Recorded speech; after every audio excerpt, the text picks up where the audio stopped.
Hi there, this is Ben Mirin, the CIR in Nanae, Japan, reporting for ConcordNanae.com. We've all learned the importance of recycling, in one context or another. The process in America is fairly simple. If you're careful, you can separate glass and plastic and paper recyclables into different categories, and then you usually drop off your trash and your garbage for different trucks to pick up on a weekly basis. However, in Concord's Japanese sister city, Nanae, the process follows a much more regimented and strict schedule. Trash is separated into 7 different categories and collected on a monthly or weekly basis. In our first category, we have burnable trash. This includes things like food waste and various kinds of paper. It's the most common, so it's collected usually 2 times a week, but it's important when you're living in Japan to check which district you live in because the schedule for trash collection varies by district, so find out which schedule applies for your hometown.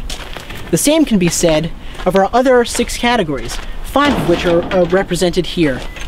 We have metal cans, glass, small non-burnables, large non-burnables, which include things like shoes, clothing, and large plastic items like chairs or waste baskets, and then polyethylene or PET bottles, and then large, small plastic and styrofoam items. What are some examples of small non-burnable trash? Well, let's find out.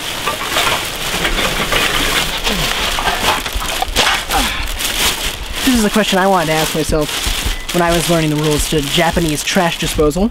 You can see we have fluorescent light bulbs, plastic wire coverings, and tuna cans, among a lot of other office supplies and the like. Each type of trash in Japan is placed into a color-coded bag.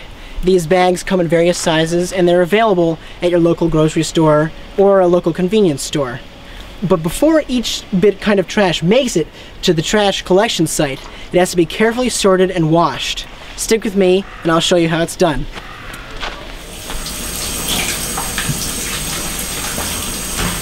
I just finished eating lunch in the Nanae Yakuba, and I'm now on the first floor in the kitchen area off of the dining room.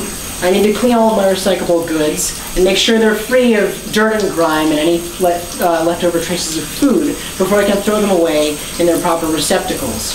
Sometimes washing an item in the sink is really easy, it just requires a simple rinse.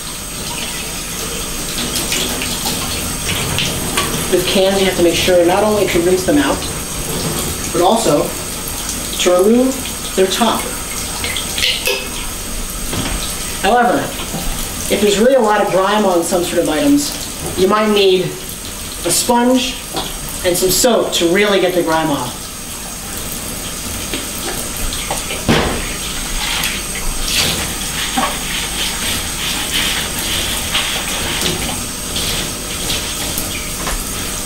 When washing items like this, it's important not to dump your leftovers into the drain.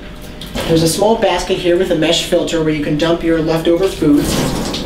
And after that, you're ready to throw out your items.